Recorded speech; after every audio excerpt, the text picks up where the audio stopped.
So, ayan guys, nakikita ninyo ang aking white kabsa. Yay!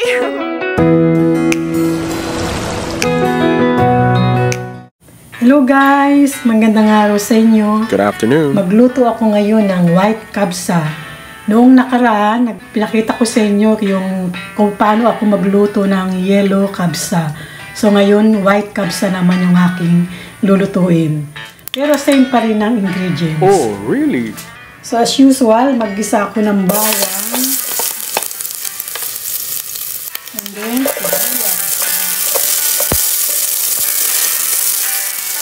isama ko na itong kamatis. Pwedeng tomato sauce. Kung wala kayong kamatis sa ganito, same pa rin naman ang lasa. Kailangan lang gisang-gisa yung kamatis saka sibuyas. Hindi sunod ko itong luya. So, pwede ko nang lagyan ng tubig. So, hayaan ko siyang kumulo. Saka ko ilalagay yung chicken at iba pang spices ng kabsa. So, ayan guys, kumukulo na. Lalagay ko na itong mga spices ng kabsa. Dried lemon, laurel, cinnamon stick, cardamom, star anise, and cloves. Ayan. And then, paminta. Siyempre, hindi mawawala ang paminta.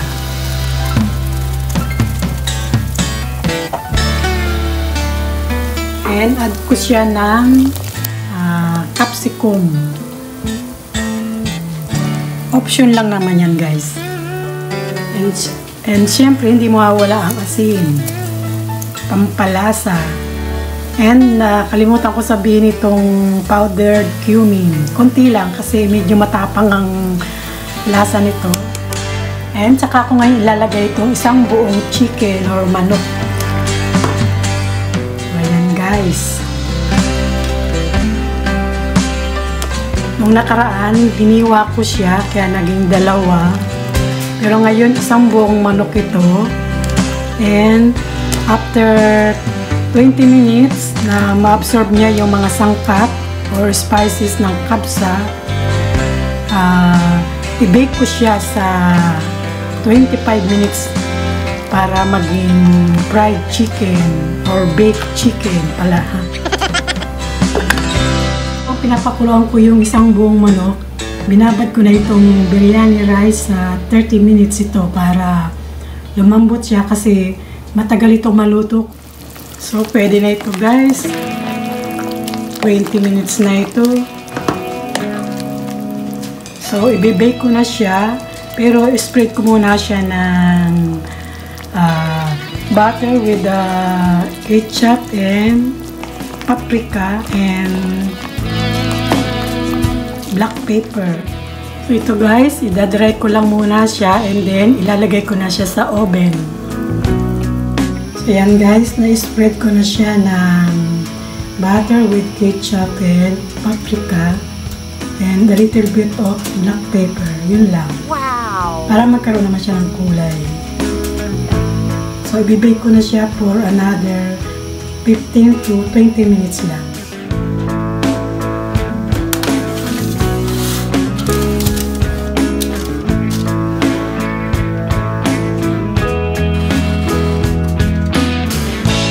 So, naset ko na siya ng 20 minutes.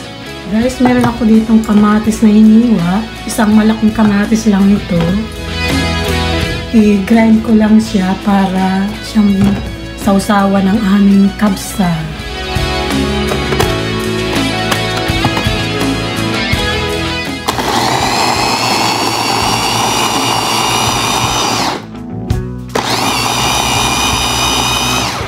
So ayan guys, darog na siya. So pwede na ito. Pwede naman itong hiwain ng kutsilyo lang, tiyaga-tiyaga lang, pero since meron naman akong ganito, tawag ko dito chopper. So Ayan na, okay na siya. Lagyan ko lang siya ng kaunting asin at paminta. Ayan, sausawan na. Ayan guys, luto na yung aking chicken. Ayan, medyo nasunog lang yung kabila. Okay lang. Ayan. So ito na guys, yung pinaglutuan ko ng chicken.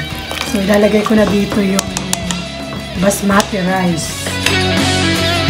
Nababad ko na ito sa 30 minutes. More than 30 minutes pa.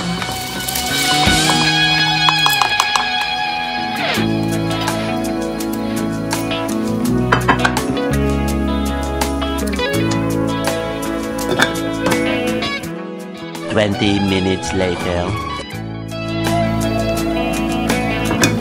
So, ayan na guys, yung aking kabsa white or white kabsa. Oh, yes! Ayan. Mga 2 minutes pa. A few moments later. Ayan na guys.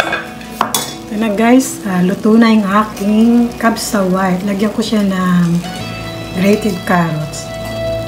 Additional, healthy sa katawan. Ayan lang, simple lang siya.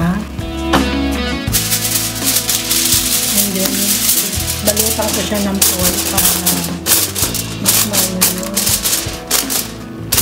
para mas lalong ma-absorb yung init.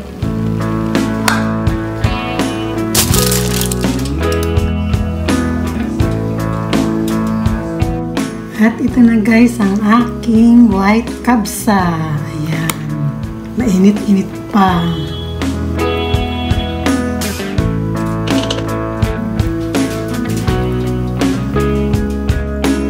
Ayan guys, nakikita ninyo ang aking white kabsa.